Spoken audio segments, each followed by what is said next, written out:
નમસ્તે મિત્રો, શ્રી શિવાય નમસ્તુભ્યમ. તો આજે આપણે બનાવીશું લીલું લસણ વટાણાનું શાક.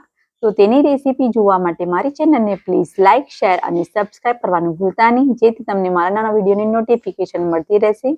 તો ચલો આપણે ફટાફટ બનાવી લઈએ. આપણે કઢાઈ મૂકી દઈશું અને એની અંદર આપણે 2 ચમચી જેટલું તેલ ઉમેરી લેવીશું. તેલ ગરમ થાય આપણે જીરું અંદર ઉમેરીશું અડધી ચમચી. 5 ભાગ જેટલી હિંગ લઈ લઈશું અંદર. ડુંગળી લઈ લઈશું આપણે 3 મોટી સાઈઝની લીધી છે અને ઝીણી કટ કરી લેવાની છે. અને બરાબર આપણે બધું મિક્સ કરી લેવાનું છે પણ. અને સરસ રીતે એને થવા દઈશું આપણે. ત્યાં સુધી એના અંદર આપણે થોડુંક મીઠું અંદર ઉમેરી લઈશું. અને ડુંગળી આપણે ગુલાબી થાય ત્યાં સુધી થવા દેવાની છે. તમે જોઈ પણ શકો છો ડુંગળી આપણી સરસ રીતે થઈ ગઈ છે. એની અંદર આપણે હળદર છે, એ લીલું હળદર જ છે, એ આપણે અંદર ઉમેરી લઈશું આપણે થોડુંક.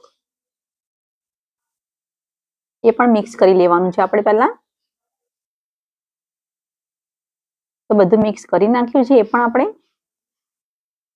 અને એની અંદર હવે આપણે મસાલો છે, આદુ, મરચાં અને લસણની પેસ્ટ કરેલી છે એ અંદર ઉમેરી લઈશું આપણે પહેલા.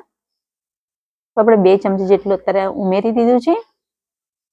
અને બરાબર આપણે મિક્સ કરી લઈશું એ પણ.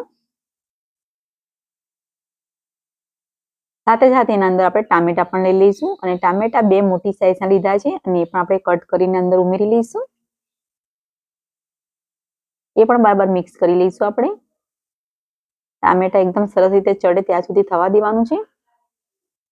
સાથે સાથે આપણે લીલું લસણ છે એ આપણે 100 ગ્રામ જેટલું લીધું છે એ પણ અંદર ઉમેરી લઈશું. અને એ પણ બરાબર આપણે આવી રીતે હલાવી લેવાનું છે. હવે આપણે જ્યાં સુધી થાય ત્યાં સુધી થવા દઈશું. અને વટાણા આપણા એકદમ સરસ રીતે થઈ ગયા છે.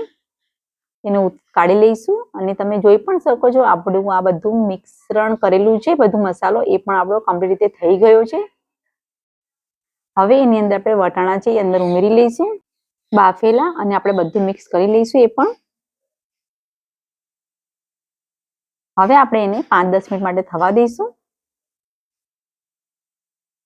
તમે જોઈ પણ શકો છો 5-10 મિનિટ રહેવા દીધું છે અને આપણું શાક એકદમ સરસ રીતે રેડી થઈ ગયું છે. તો હવે આપણે એના અંદર થોડી કોથમીર પહેલા ઉમેરી લઈશું અને કાઢી લઈશું. અને જો તમને મારો આ વિડીયો પસંદ આવ્યો હોય તો પ્લીઝ લાઇક, શેર અને સબસ્ક્રાઇબ કરવાનું ભૂલતા નહીં. Thank you.